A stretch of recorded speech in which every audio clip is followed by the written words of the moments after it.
Break a leg. And it's not. I know.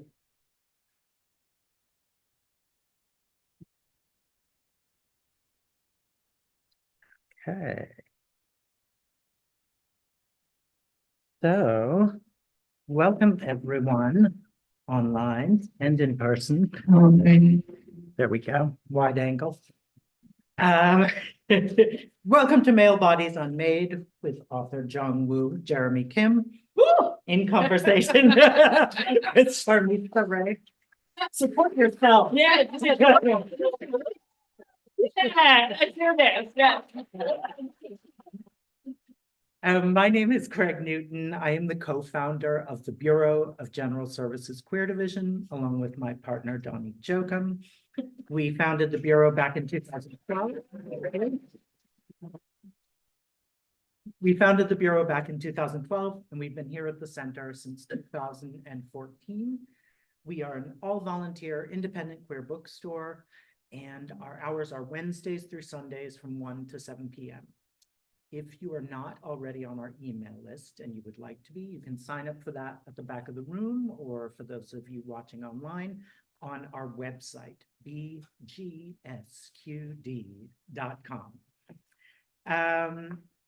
Anything else I wanted to say? No, let's jump to it.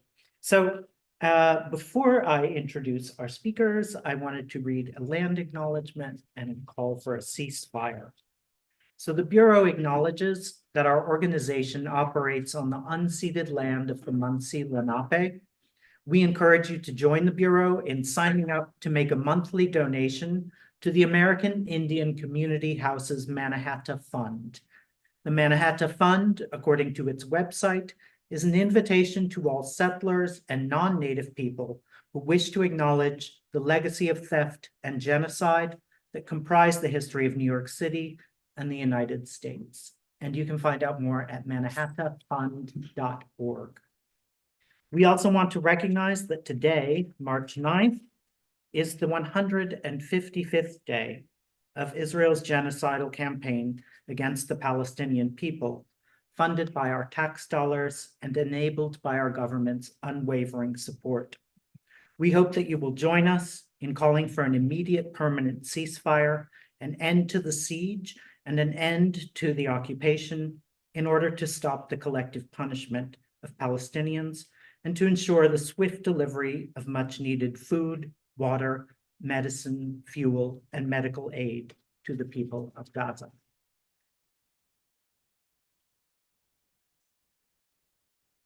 And now, Jongwoo Jeremy Kim, PhD, is Associate Professor of Critical Studies in Art History and Theory at Carnegie Mellon University. He is the author of Painted Men in Britain, 1868 to 1918, Royal Academicians and Masculinities, as well as Male Bodies Unmade, Picturing Queer Selfhood. Kim's approach is informed by his own status as an immigrant, a polyglot queen drawn to extravagant fantasies of misbehaving bodies that are in truth foreign territories, colonies of misbeliefs. Ooh. Are you ready for that? I am. Sharmistha Ray, they, them, is a visual artist, art critic, curator, and professor at Carnegie Mellon School of Art. Their artistic practice delves into the complex inheritance of multiple cultures through their queer identity and modes of abstraction. Reviews of their work have appeared in the New York Times, the Brooklyn Rail, ArtNet, Hyperallergic, and many others. Please give them a very warm welcome.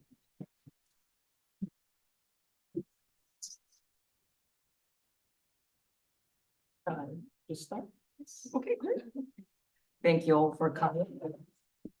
I'm going to pull up the slides.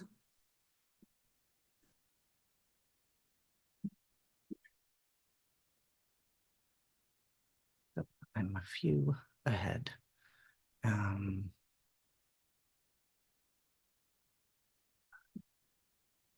Give me 1 second. Take your time, take your time. Where did it go? probably click on the play button. Where is the play button? Up and This? Oh, look at that. left. And then you can use the arrow to go back. Yeah. Sorry, 1 second. Can't see the arrow because it's, oh well. That's good. There we go. Awesome. All right then. So that's our book cover. Next slide, please. Mhm. That's the table of contents. And then, oh no, we can stay there. Oh, yeah, that's good. So, quote, grand finales, unifying summaries are not my thing. Give me fragmentation, recalcitrance, contradiction, the beneficent jolt of the unexpected and the antagonistic, unquote. These are the words of my late advisor, Linda Nocklin. R.I.P. Linda. Next slide, please. That's me and Linda in grad school. That was my a pink PhD yacht party. All right, next one. Male Bodies Unmade welcomes incoherence. It celebrates the productivity of incomprehension in matters of corporeality. It examines homoerotic fantasies of a white, cisgendered manhood coming apart to make strange artworks. Forming a case study, each chapter explores what it means to become disoriented by selfhood and its desire, particularly when the body defies everyday logic of naturalness, wholeness, and reproduction. But pay no attention or pay attention to that man behind the curtain. I write as a Korean American queer to travel with relish hegemonically Western representations of a somatic instability and horny self-extinction.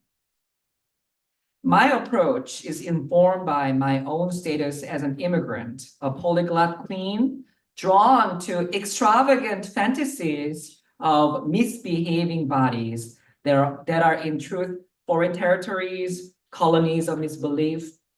I explore white men's disunified physicality in art and attend to erotic polysemy that questions the visual ethos of Occidental patriarchy. I am particularly invested in analyzing the fraught states of unseen disempowerment and corruption of knowledge as evident in images and objects that misremember, distort, and even erase the gendered and sexualized body. Next slide, please. Why should I be writing this book? Pictures of a white man, dirty or not, promised much. In my college years, their painted, photographed, and filmed bodies in art offered me an escape from the daily horror of a Korean patriarchy that constantly threatened my homosexual self. Pleasures of those foreign pictures coincided with my study of English literature, which vaunted a wholly different knowledge structure belonging to another world. Reading E.M. Foster's Morris for the first time and watching its film adaptation offered me a powerful delusion that I could free myself from the violence of Korean jocks, and across the continents and oceans, I would be accepted as I was. Having studied in California and Oregon for 3 summers and spent a semester in Holland, I came out to my parents in 1997. Pictures by Aubrey Beardsley, David Hockney, and Andy Warhol, interspersed with the centerfolds in Playgirl, Stroke, and XY magazine, studied fantasies of a better life in my head. Later that year, I immigrated to the United States. It took me another 2 decades to realize that those pictures of opposing men I admired were not meant for me, not really. Yes, I saw my homosexual desire articulated, studied, and even vicariously fulfilled in sensual choreography of white men's body parts, but such spectacles entertained and sustained the white gaze. I was not an authorized participant of this narrative of visual pleasure. Next slide, please. There is a photograph of a Pipo Windui posing as a ventriloquist. The Filipino-American artist holds a wooden dummy miniaturizing white masculinity. Seated and cropped around the thighs, Pipo looks directly toward the camera and viewers. Clean-shaven, Pipo dons a gallant accoutrement entailing a fedora, an ascot, a winged collar dress shirt, a paisley brocade waistcoat, and a pair of dark trousers. Despite a seeming incongruity with his Asian features, white imagination remembers John Wayne, not John Chinaman. Pipo presents a flawless picture of a Hollywood Western gentleman who would frequent saloons in the Wild West, counting gunslingers and painted ladies among his friends. But he is not white. When the doll exhibits the uncanny power of a speech, whose semiotics is put to use? Who possesses the language? I would like to think that Pipo controls this théâtre de folie dramatique.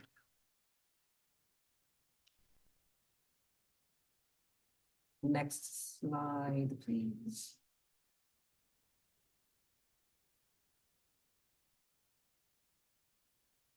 I think I can go to the, stay there, stay there. Yes, next slide, please. All right.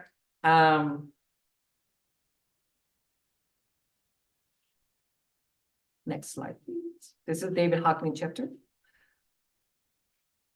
Consider together Hockney's pull images, the little splash 1966, the splash 1966, and a bigger splash 1967. These Hockney pull images deal with a missing body or the missing of a body. These works become processes of seeking and hiding homoerotic overreality. In the splash paintings, flatness particularly becomes a way of covering up the body and smoothing things over. Next slide. The pool's surface is completely devoid of ripples of any kind. Dead and flat, it lacks reflections, contrasting with the grisaille specular world of buildings, and palm trees reflected in the sliding glass doors of the house. The diving board juts out from the lower right corner like before, and then there is the titular splash in the pool. The way the white, light gray, and light blue splash materializes in Hockney's hand is intricate. In the very center, controlled brushwork builds sheets of water in layers of repeated strokes, neatly organized in multiple rows, rendered with, quote, a small brush over several days, unquote. Flanking this vertical movement of the shooting water are many individually coiling, curving, squiggling lines of white that seem to describe actions of something more viscous than pool water. It is veritable bukkake, literally of splashing in Japanese with its sexual connotation. of acrylic paint. Dots of water into clusters are caught in the moment of expansion, conjuring images of a liquid fireworks that this plunge yields. A splash of this sort indicates the suspension of time. Hackney was well aware of the temporal peculiarity of his paintings. Quote, I loved this idea of painting this thing that lasts for 2 seconds. It takes me 2 weeks to paint this event that lasts for 2 seconds. The effect of it, as it got bigger, was more stunning. Everybody knows splash can't be frozen in time. It doesn't exist. So when you see it like that in a painting, it's even more striking than in a photograph, because you know a photograph took a second to take or less, unquote. Hackney notes how ordinary expectations are disrupted, even thwarted by relational effects of perceived time in painting and photography. When the arrest of time in the moment of a splash is non-hierarchically dispersed and thus augmented among 3 acrylic paintings, an interpictorial or intrapictorial, as the 3 are one, rhizome is established, but the time arrested is the precise moment at which a swimmer's body disappears under the surface of water. And in the context of Hackney's oeuvre, it is charged with libidinal implications. About the making of the little splash, the splash, and a bigger splash, Hackney recollects, next slide please. The little splash, which is a tiny painting, about 2 feet by 1 foot, was the first of the 3 paintings. The little picture was painted quite quickly, probably in 2 days. And I thought it's worth making this bigger, doing it a little differently. And so I did a slightly bigger one, the splash in the middle. And I took a bit more care with it. But then I thought the background was perhaps slightly fussy. The buildings were a little too complicated, not quite right. So I decided I would do a third version, a big one, using a very simple building and a strong light. And I painted it at the same time that I was painting the room, Tarzana. Next slide, please. Let's end up black quote. A recognition of a rhizomatic expansion, conjunctive growth as in and, in Hackney's method incorporates the room Tarzana. Among the adventitious stems and sideways shoots of his splashes, that Hackney worked on the last splash while finishing up the painting of a Peter Schlegel lying on a bed, completely undressed below the waist, is revealing. The room Tarzana was shown together with a bigger splash in Hackney's exhibition at the Casimir Gallery in 1968, further attesting to their linkage. The intensity of a blue in the splash trio dissipates in the shades of grayish blue in the bedroom floor and walls of the room Tarzana. Perhaps when the pictorial pool should be drained, Peter would emerge from the depths of the blue like Venus from the ocean, with his supine orientation enabling his dorsal orifice to reward the painter's homoerotic gaze. The 3 iterations of the splash and the room Tarzana together produce a non-hierarchical interpictoriality that opens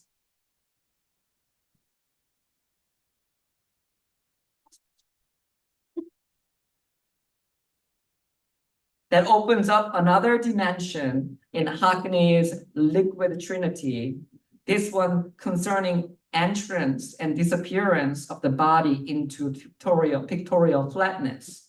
The room Tarzania presents a beautiful male body to the fantasy of rimming, bodily wetness, and bum fucking, entrance and disappearance, disrupting the causal sequentiality of time. Anticipations of a pleasure and post-coital bliss are conflated in the room Tarzania to yield a picturing of both the promise and aftermath of anal joy. What's funny? Anal joy. Producing an impossible temporal amalgamation, Hockney's three splashes become what will happen and what has happened, prescience and memory frozen in everlasting now. The splash paintings are three money shots or one cum shot, repeated 3 times, each time visualized bigger than the last. Not only the loopy splattered lines and the large areas of a rubbed, smeared white, but also the phallic diving board inserting itself into the picture frame strengthen this temporal anomaly of eroticism in which these paintings present images of ejaculation captured in repetition. The diving board that sticks out from the edge of the frame prefigures a genre of a porn known as a POV, i.e. from the porn star's point of view, in which the male actor remains largely outside the frame except for his erect penis.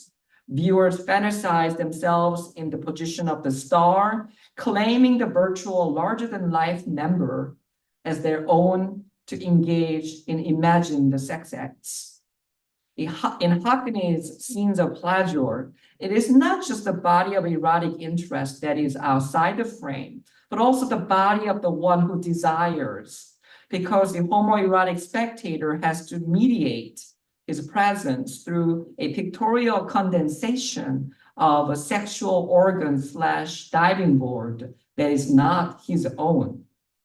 The splash paintings become a process of measuring the indeterminate, maddeningly teasing temporal distance between disappearing bodies.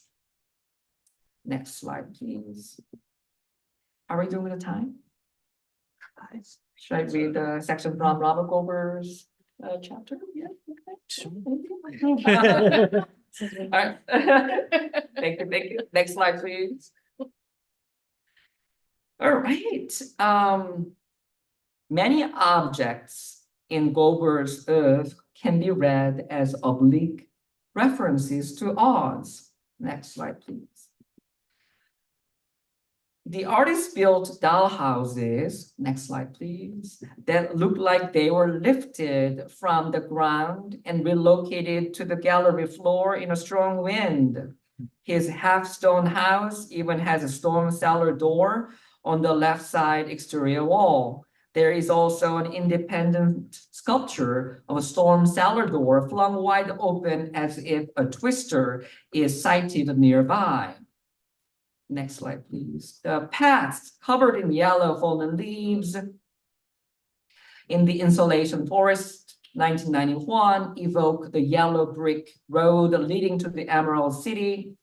Entering this installation at the artist MoMA retrospective in 2014 felt like spinning inside a tornado because of the hallucinatory effect of the yellow paths and endlessly repeating all around the walls. Finally, next slide, please. There is Gober's young girl's shoe, right one only, made of red casting wax. Next slide, please. Considering the weight and impact of the Wizard of Oz in the history of queer visual culture, the echo between Gober's legs on the floor, placed against the wall, and the Wicked Witch of the East's legs sticking out from under an outer wall of a previously airborne house makes a fabulous comparison. Dull, ordinary shoes and sparkly red shoes, mundane white socks and zany striped stockings, and legs that will liquefy by fire, beeswax sculpture, and legs that will liquefy by water. The crushing of the witch, as evidenced by her legs sticking out, shod in red shoes, constitutes a key event in the beginning of the film.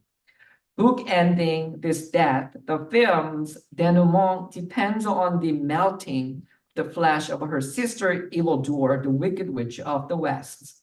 The time structure of the film is marked by these bodily events. Grover's fascination with the meltable flesh and his decision when it comes to severing to cast only lower limbs in beeswax seems significant as an assertion of identity, as a friend of Dorothy, sharing his unstable roster of formative imagery. Shoes, legs, and feet are central as a material manifestations of the struggle between Dorothy and the Wicked Witch of the West. They attack and punish each other over the lost object, mommy's penis, because the fetishized footwear offers its owner an inestimable power, and the red shoes fit them both. Next slide, please. Goldberg's red shoe, cast in 1990, exists on its own, its mate emphatically missing, lost or stolen, and possibly in someone else's possession. It causes castration anxiety or a thrill. Little boys may become girls. In 1992, Goldberg cast the same right shoe, this time in sallow beeswax, with the human hair visible in the sole, as though to suggest the onset of a puberty in which the shoe matures as genitals. Even older boys may lose their shoe and grow up to be women. The last section, next slide, please. Stay with me. Almost done. This feeling of inside outside has an autotheoretical history. I first held my green card in my hands in 1997, enrolled as an undergraduate at New York University. One Friday after a class, I went to Squeezebox all by myself, where drag queens like Sherry Vine sang live. I drank Heineken and had fun until I realized around 3 a.m. that every cute stranger I had talked to and danced with had left with someone else. I found myself alone, away from the other stragglers. I had started the night feeling exhilarated at finding my place, my people, my music, glittering screams, but ended up staring with a horror at a glaring fact. I did not belong there either, or I belonged there in a way that the other kids did not, because I was an Asian curio, high-pitched, short, skinny, fresh off the boat, bourgeois, and incongruently bookish. Munoz recalled catching Truman Capote in his full glory of, quote, fantastic bitchiness on TV in his childhood home in Florida in the 1970s.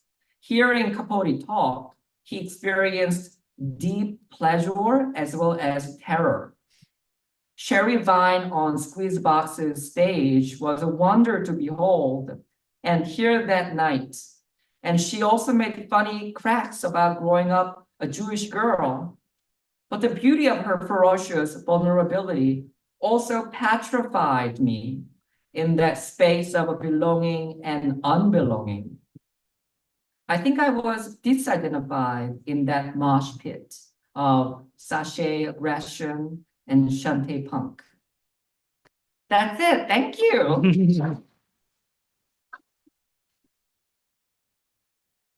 I think we can have a turn up slide at this point. Yes, there we go. Yes, pink walls. Thank you everyone for being here, and thank you, Jongwoo, for having me here. My pleasure. Yeah. I first met Jongwoo a couple of years ago, and we would be on these committee meetings during the pandemic.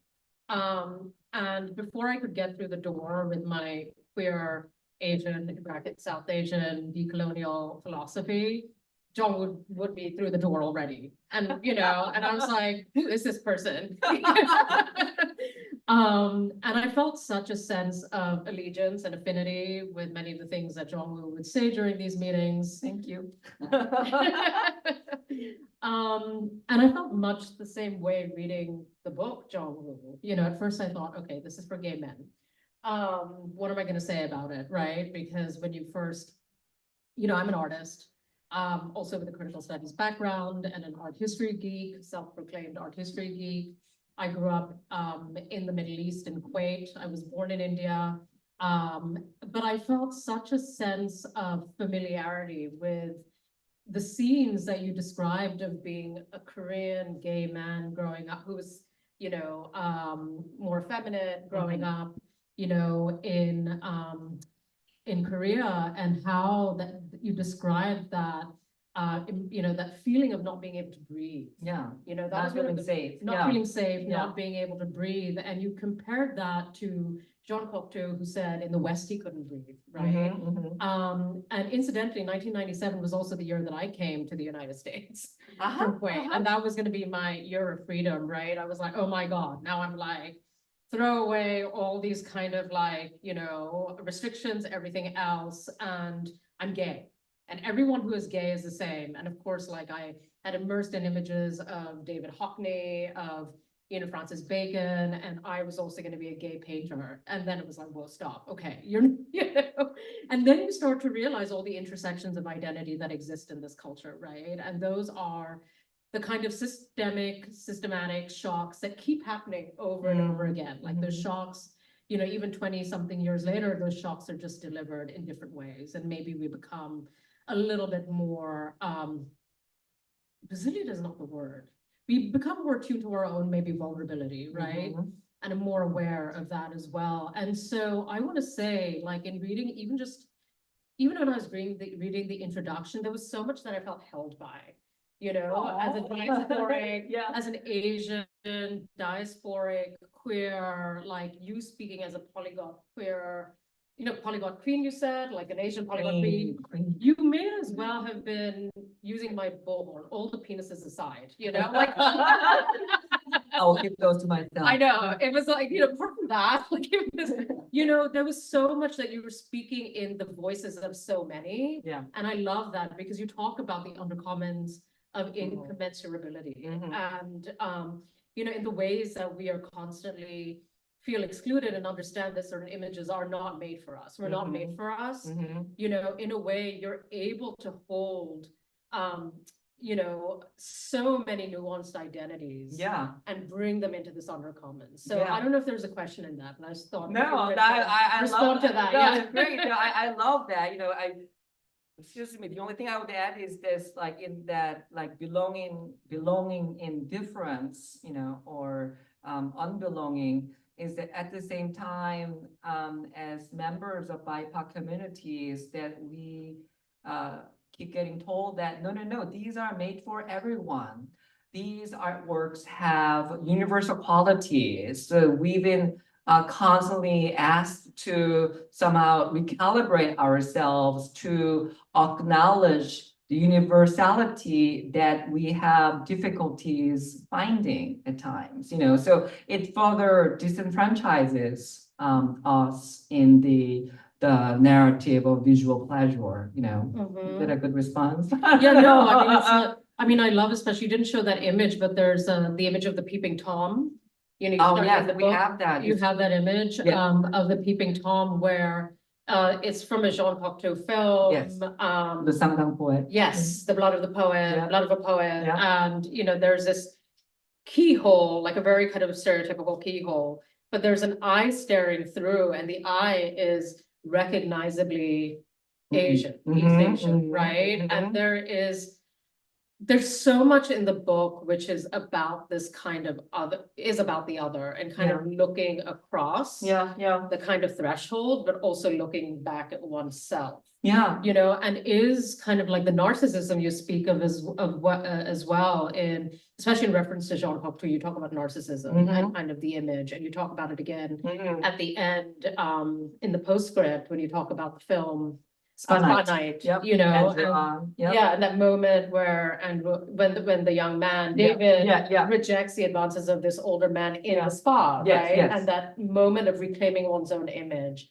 also is a moment of narcissism. So I guess I want to know, is narcissism maybe a strategy to really be the one looked at while one is also looking?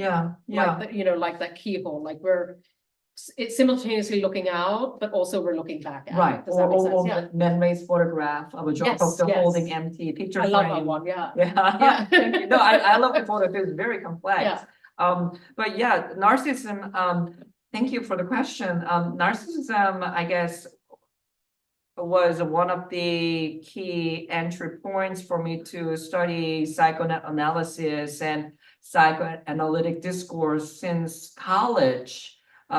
Because there were multiple sort of like pointers toward narcissism. Like, yes, I am narcissistic and often like, you know, sort of like criticized for being vain, you know, but also a lot of homosexuals, right? One of the things that they say that we're so absorbed. That's why we can only love people of our own sex or some such, you know, like this 19th century and early 20th century. So I wanted to see that, like, you know, what is this whole narcissism thing about, you know, and wanting to know more about it in a critical way. And the whole notion of like self-image, how we come to this idea of who we are and how misrecognition and, you know, like wreaks havoc in our psyche in the duration of our life.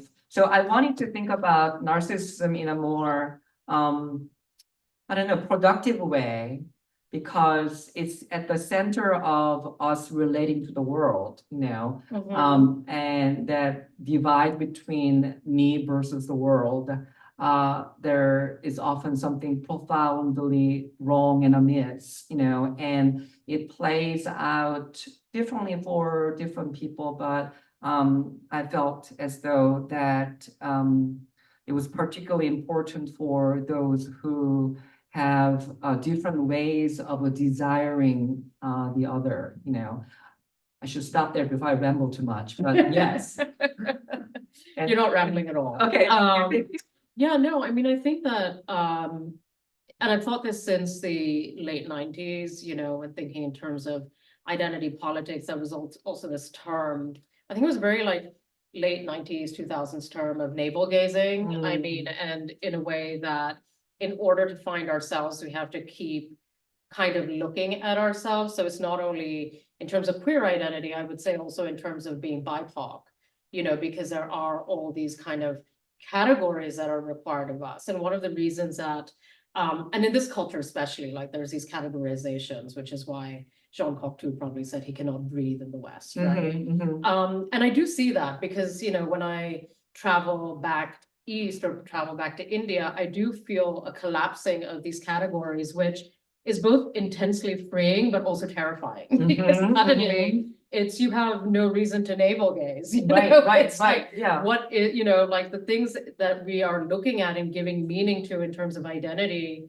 actually, as soon as you kind of leave the space, they actually fall apart in meaning. Yeah, and Jean Cocteau says it's insane and orderly. Yes. Yeah. When he went to Japan, actually. And I say that I experienced that here, you know, insane and orderly. Yes. And what is your relationship to the insane and orderly? Oh, wow, that's a hard question. I don't know. As an academic and as a person, I would, you know, I would frame that question to you. Because one informs the other. I mean, so much of this work is not a theoretical, I would say.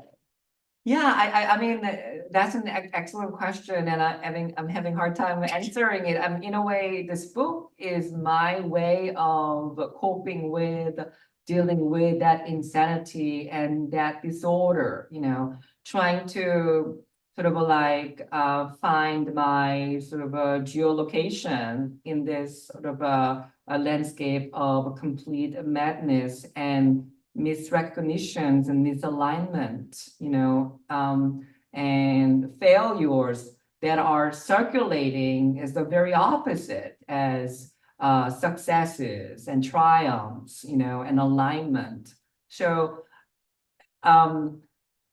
at Carnegie Mellon, when I talked about this book, one of the students asked, so this is your third book, and why did you have to write this book now? And I said, there was a question from one of our MFA students, students who asked me during an office hour, like, Jongwoo, how did you end up working on white people's art?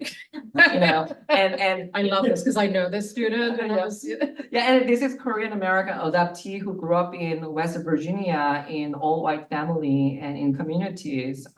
So that was also eye-opening. But about the question, why did you think that you have to write this now? Is that I was always interested in this set of artists, but it took me a while to find a way to talk about them without losing the sight of myself. And in recent years, I was able to sort of strengthen my decolonial consciousness and sort of nurture my decolonial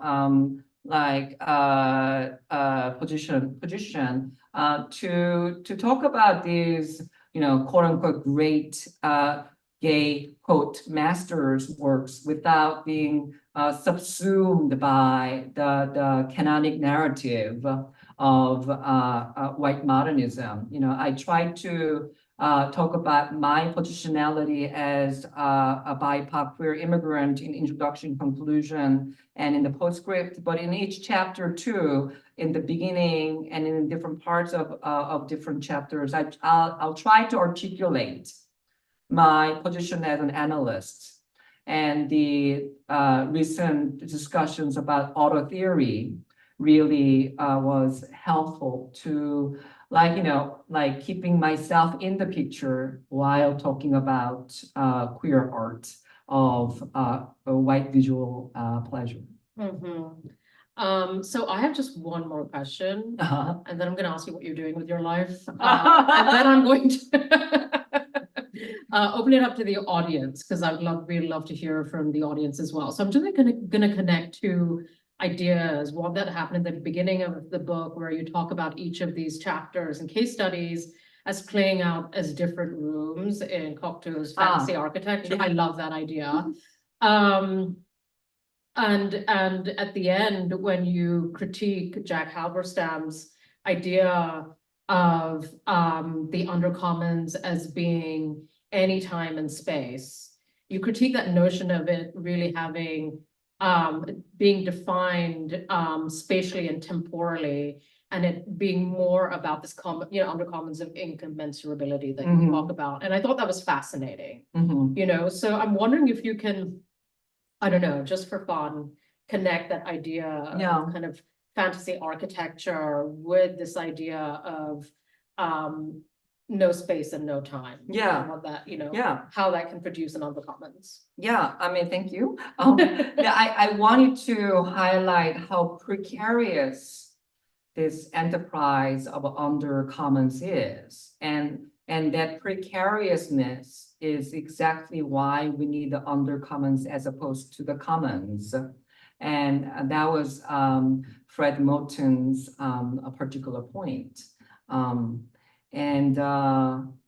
So just like it's so hard to be, resisting the norms as a queer, it takes a lot for us to create and hold undercommons among us, and recognizing its fragility and how that fragility makes it even more urgent, you know? So I guess in a way, I was trying to recognize the kind of labor that we have to put into to keep our space, you know, Mhm. while being open to or welcoming others as well. Yeah, Mhm. yeah, Yeah, and I think that's what I loved about it, is that it's kind of generosity in thinking beyond um actually race as well, in a sense. I mean, I know that itself is a contentious idea because we're still in the midst of race. Mm, But also thinking about the, producing our own measure of commons, right? It's not kind of mhm. exclusionary based on the kind of Yeah, identity politics that you've deconstructed in the book, but Yeah. it is about proposing something that is more generative, that is more based on mutuality rather than kind of these historical exclusions of identity, yes, right? yes. So I think that may be a nice note to kind of leave that on. Yes, okay. But I do want to ask you what's next for you, Jongwoo, before I open up. Yeah, what are you Okay. writing about white people's art still? I mean. No, I mean, I'll probably come back to it at some other points, but right now, the current project is called the Asian Accents. And in this book, Asian Accents, I'll be talking about contemporary Asian American artists who are sort of like experiencing or making sense of immigration and queering in their art, you know. So yeah, I'm just starting working on it. It's very exciting. Thank you. Thank you, Jongwoo. Thank you, thank you, thank you, thank you, thank you, thank you. Yeah, so I would love to, at this point, open it up to the audience. Take any, comments, thoughts Yes. that you have for either myself or Jongwoo, but mainly Jongwoo. Yes. Yes. Actually, I've got a question that kind of came to me, like, as you think about your first book and this book, and your first book is treating very different artists, a very different period of time, is there any thread or connection between them? Yes, by the way, that's my husband, Stephen Paganelli, to whom this book is dedicated. Hi, Steven. So there's chapter on Aubrey Beardsley, you know, so that's sort of like the connector between my first book and this book. Also, I talk about David Hockney and Francis Bacon, you know, who are British, as a former president of History of the British Art, you know. So yes, so yeah. In many ways, I think I might talk about this in the book, that I am sort of like ad hoc art historian in the sense that I appear where the queering is most like urgent volatile, you know, and actually in the Nochlin talks about being an ad hoc art historian in her book, Representing Women. You know, I truly believe that. I am period agnostic and region agnostic. What matters to me is queering and my queer people and my ancestors who are queer, yeah, wherever they're from. Yes, Roberto, yay. I would love to hear more about the student response, since you're both teaching at this great university. When you bring this to the students, what's the response today for a younger generation? Because I think that's where obviously we're envisioning where the future goes from here. So another generation is going to one day say, Professor Jongwoo Kim was the person who inspired me, you know, in their book talk in, say, 20 years from now. So I'm curious to hear, I mean, what have the students been responding, and has there been any backlash from any students who are not receptive? I'm just curious. I mean, the book is so fresh, you know, so I'm not sure if anyone actually read it, but Jongwoo's talk at Carnegie Mellon was packed. thank you, that was fun. There were a lot of students in the room. No, it was great, yeah, but I don't know what do you It's a really interesting question. I mean, I think that the way students respond is so generational in terms of being dynamic, and there's no constant factor. I really think it's so aligned, as you know, as an educator, aligned with what's happening in the world at that moment. And I can speak for, I was teaching online at this point at Carnegie Mellon, but I was teaching at other places. And there was this radical movement and shift in 2020 during Black Lives Matter, you know, the murder of George Floyd, and, you know, the fact that we were in this pandemic. I think there was a real interiority and criticality about thinking about intersectionality specifically driven by kind of what was happening, you know, with Black Lives Matter. And that really created this moment for a lot of change in curricula, in syllabi. And I would say that, you know, there's been a kind of, I'll say trickle forward effect with that, where we've created these systems now where we're thinking about these things actively. But I would say the kind of intensity, you know, ebbs and flows. But what's important is that these systems were created, you know, and these practices are also created. And, you know, I think that the student response, I mean, we're still pretty fortunate that Pittsburgh, for me at least, feels like this really kind of queer, kind of anarchist town a little bit, like weirdly. It's, you know, there's not, you know, like it's pretty progressive, and especially in an art school, you know, I think that I found students to be really open, I would say. Yeah, and I was hired, so yeah, that's something, you know, because you know I'm the default, as you can see. No, Sharmistha is amazing. I want to say this, like, about the generation differences. After the talk, one of the students came up to me afterwards saying, you know that movie that you mentioned, Wizard of Oz? I've never seen it, but it's my mom's favorite movie. I get that too. I'm like, okay, thank you. Like, so there's definite generational shift. What is this mythical film referring to? Yes, and yes. I had a question about sort of using this memoirish form in art history. I know, like, the art history I grew up reading didn't have that. First time I encountered, like, the first person was art history or theory was maybe like Sarah Ahmed, where I felt like so thrilled that someone was acknowledging their own point of view, whether theoretical or historical text. So can you talk a little bit about how you came into that? Is that like a querying of art history? Is it still not fully accepted within art historical and critical sort of theory writings? I'm just like really curious how that sort of has entered. Yeah. Thank you. That's a question. very important question. And I'd love to hear your thoughts too.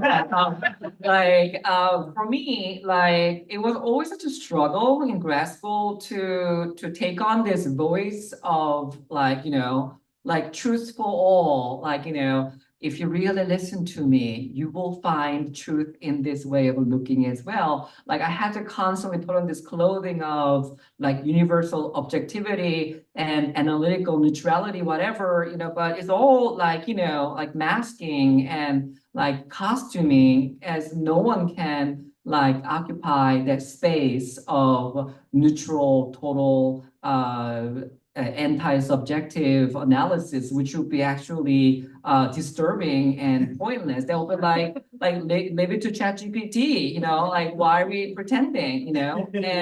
And I always had a very strong point of view. So it was always a struggle to suppress my voice, to appear as if I have no emotion. You know, yes, I use plenty of a body of data, you know, but that doesn't mean that I don't have an opinion, you know. And Linda Nochlin, if you think about feminism, you know, they really started this, you know, like, personal is political. Like, there's nothing to be ashamed about your personal points of view, because through you, different intersections will become audible and visible. So why don't we just stop pretending and just clearly show where we're coming from in our analysis. That doesn't take away the validity of our analysis. In fact, the opposite is true in the sense that it strengthens it. It helps us contextualize the urgency of our discussions and approaches. You know, like one of the things I talked about in my it's funny that this is coming back for Carnegie Mellon Job Talk is that there's a lot of anxiety about people who teach like theories, you know, and I told people that, you know, what I'm good at is putting face behind each theory, that all this seemingly dense, complicated, impersonal theories, all these come from some deep, urgent place of a person, a historical person. In fact, when you recognize the person behind the structure of ideas, it's a lot easier to process the theory. And that I see as my work and job as a professor at a school of art, you know, so, and I hired, so I get elected. Yes, what do you think? Great question. And I think there's so many responses I have to that. I mean, I think that, I actually stopped painting for maybe a decade, you know, after graduate school, because I realized the kind of gay paintings I wanted to make, nobody wanted to look at, and that was going to be really depressing for me, you know, because as an artist, you're like, you're not just making work for yourself, right? And especially if there is something that you want to kind of have, be part of a discourse, you know, it's just very disheartening to be making things that, you know, spending all this time and resources on things which doesn't really have a kind of language that became before it, because I realized that the kind of paintings that were available and that I was looking at were speaking in this kind of universal language, right? This kind of like this idea of the universal, but actually what it was doing was assuming a default, right? It was assuming a default. And you know, I thought the problem lay within me. I said, well, and at some point I thought, well, I can't actually paint anymore. And so I went off and made work that was using video, using electronic media, things that were more could be more rhetorical and in the moment. And I also felt less attached to those things, to be honest. And then it was kind of cyclical. And when I did come back to painting, and now I paint in the abstract, which is even more confusing, in terms of people searching for a queer identity within that, right? Like there's a kind of slipperiness that I kind of enjoy and a kind of fugitivity that I enjoy within that.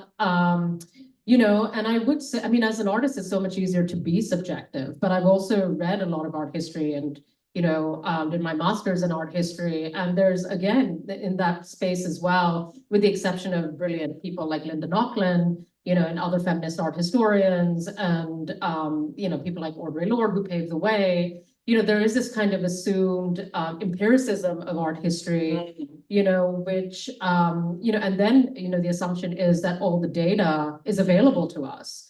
And I realized when I was writing my master's thesis and I wanted to write it on poop and caca, I was like, well, where the fuck is the research? You know, it's like, and then I ended up writing about something completely different. And because the research the data is not available, right? And so our voices and our, you know, our points of view are not documented yet, right? And that documentation has to happen, and it's already happened, you know, within this kind of assumed universality, but it hasn't happened for so many other communities, right? Indigenous communities, you know, had their, you know, were spoken for, you know, Black communities have been spoken for. And I love just, you know, the thoughts of someone like Bell Hooks as well, who speaks in a certain kind of accessible vernacular, and also goes to these communities and collects these kind of anecdotal stories, because that is where the data can be mined from, right? If we don't even have that, where's the data coming from, right? And so really the work is being done, you know, I mean, as you know, as much as you know, kind of want to mine data that is already there, you realize at a certain point that you kind of have to create the data, you know? And so there's kind of like a double work Mhm. that I feel like I'm often doing, and you, I don't know if you feel Mhm. like you're doing that as well, is, you know, it feels like Mhm. that reading your book, is that you're often creating the data and writing kind of the analysis at the same time, Mm. Yeah. right? So there's those two things going on. And another thing I really love about Linda Nochlin is that, you know, I'm gonna completely misquote here, but I'm just gonna, in the region of like, you know, one of the things I really love, not only with the personal and political, but also that, you know, revolution can be created from a million little acts, right? And I'm completely paraphrasing her. I remember quoting her in an article, and now I can't remember the quote, but it was, you know, like, you know, male art histories always have to have these epic findings, right? Like Mhm. there's this like monolithic identity, like Francis Bacon and David Hockney, right?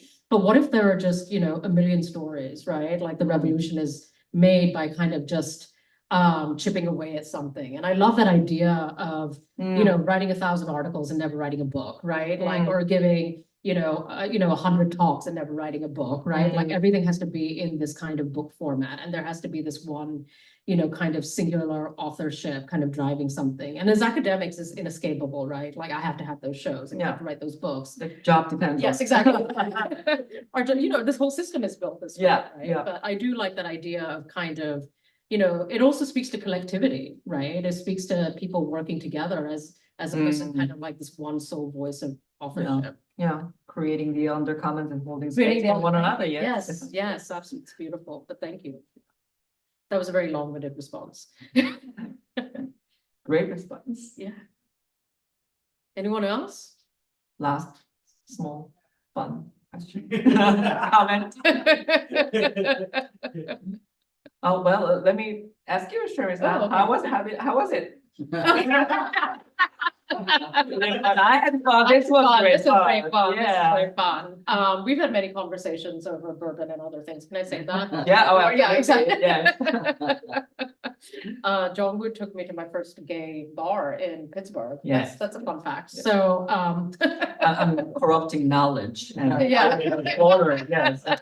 I contribute to insanity, yes. yeah. I have a question in terms of thinking about these small acts of revolution. Mm. I Would you paraphrased two- completely, but huh? yeah, I paraphrased completely, Right. yes. Would you two consider doing a stand-up comedy act? Yes, yeah. Hell yes. Yeah. We have the outfit. I know. I mean, as you know, we were in here, I was like, oh, we should do a collaborative project. Yeah, totally. Yeah. Mhm. I don't know if stand-up is a part of it yet. Yeah. It should be. But maybe the color pink is a part of I that. know. Yeah, like- Yes, radical and funny, yes. Well, that's a wrap. Thank you.